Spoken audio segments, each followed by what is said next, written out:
आधी रात को मित्रों कहने वाले मोदी जी जब फ्रेंड्स कहकर इंस्टाग्राम के लिए आधी रात को रील बनाए तो देश के मन में सवाल आया कि अब मोदी जी झुक गए। मित्रों कहने वाले देश को मोदी जी झुक गए। तो झुके तो झुके क्यों?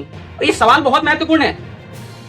ये सवाल उन नरेंद्र मोदी के बारे में है जिनकी पूरी एक इमेज एक लाइन बनी हुई है कि ना तो वो झुके हैं ना तो उनकी सरकार झुकी है अभी तक। और ये कोई पुष्पा वाली कहानी नहीं है, मोदी जी का ट्रैक रिकॉर्ड रहा है, इस बात की गवाही है। याद रखिए आप उन किसानों का आंदोलन जो दिल्ली की सीमाओं पे घर बनाए थे, लगातार 13 महीने प्रोटेस्ट किए थे। उन गर्मी में सैकड़ों किसानों थे, उनकी अर्थियां घर पे गई मगर सरकार ने दरवाजा बंद करके रखा था। आज दिल्ली में शाहीन बाग का देख लीजिए, कितने बच्चे बैठे। पहलवानों को ही देख लीजिए, वो बेटियां जो नए संसद के उद्घाटन के दिन दिल्ली के सड़कों पे घसीटी गई थी, तब भी मोदी जी नहीं सुने थे। ये ट्रैक रिकॉर्ड रहा है कि सरकार नहीं सुनी है, सरकार की दरवाजा बंद रही है और पब्लिक खटखटाता। सरकारें अभी 26 दिन के प्रोटेस्ट में उनसे कुछ नहीं सुन रही थी।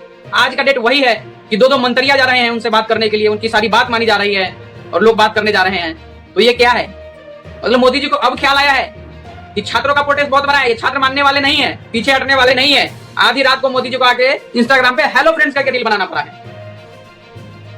इनफैक्ट अब सोनम वांगचुक को और ले लीजिए, अभी साल भर पहले ही लद्दाख में जब वो अनशन कर रहे थे, -डिग्री में उनका शरीर गल गया था, तब भी सरकार नहीं सुनी थी। उसके बावजूद भी जब वहां से वो यहाँ दिल्ली पे आके बैठे थे धरने पे, तब उनको एनएसए लगा करके 170 दिन के लिए जेल में डाल दिया गया था। सरकार तब भी नहीं सुनी थी। 170 दिन बाद जब सोनम वांगचुक निकल के आए, छात्रों का एक मुद्दा लेके आए, नीट पेपर लीक का, 26 दिन से भूख अनशन में बैठे हुए थे, तब भी सरकार उनकी एक भी नहीं सुनी। 26 दिन बाद आखिरकार सोनम वांगचुक को अनशन तोड़ना पड़ा, क्योंकि उनको लग रहा था कि छात्र को देखते हुए देश में कहीं हिंसक न फैल जाए। तो हिंसक होने से, देश में हिंसा होने की वजह से उन्होंने अपना अनशन तोड़ा। उसके बाद छात्र जो है, सरकार का फॉर्मूला शुरू से यही रहा है कि भाई तुम बैठो, हम भी बैठे हैं, तुम बोलते रहो, हम नहीं सुनेंगे, तुम थक जाओगे, हम नहीं थकेंगे, बस लास्ट में आके सफाई देंगे, हेलो दोस्तों, हेलो मित्रों करेंगे। और अब सरकार की नैया फंसी है ना। बात यह है कि सरकार की नैया फंस रही है। सरकार देख रही है कि ये अनशन जो है और ये प्रोटेस्ट बहुत बड़ा प्रोटेस्ट होते जा रहा है, ये छात्र मानने वाले नहीं है। ये मांग ही क्या रहे हैं? आखिर छात्र मांग क्या रहे हैं? धर्मेंद्र प्रधान की इस्तीफा। सिंपल सी बात है, आप धर्मेंद्र प्रधान की इस्तीफा दे दीजिए, जो कि 22 बच्चों का मौत का जिम्मेदार है व्यक्ति। 22 बच्चों ने किस लिए आत्महत्या किया? क्योंकि पेपर लीक हुआ।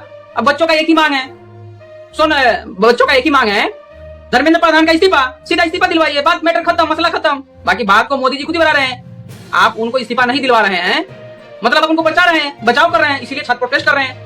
अब जब नैया पार हो गई है, नैया डूबी है, तो आधी रात को आके इन्होंने रील बनाया है हेलो मित्रों। इसके मतलब मोदी जी क्या झुक गए? जो कि ट्रैक रिकॉर्ड रहा है, अभी तक मोदी सरकार झुकी नहीं है। ऐसा क्या हो गया? जनता सोच रही है कि मोदी जी पिघल गए और आधी रात को आके हेलो फ्रेंड्स करके इंस्टाग्राम के लिए रील बनाने लगे।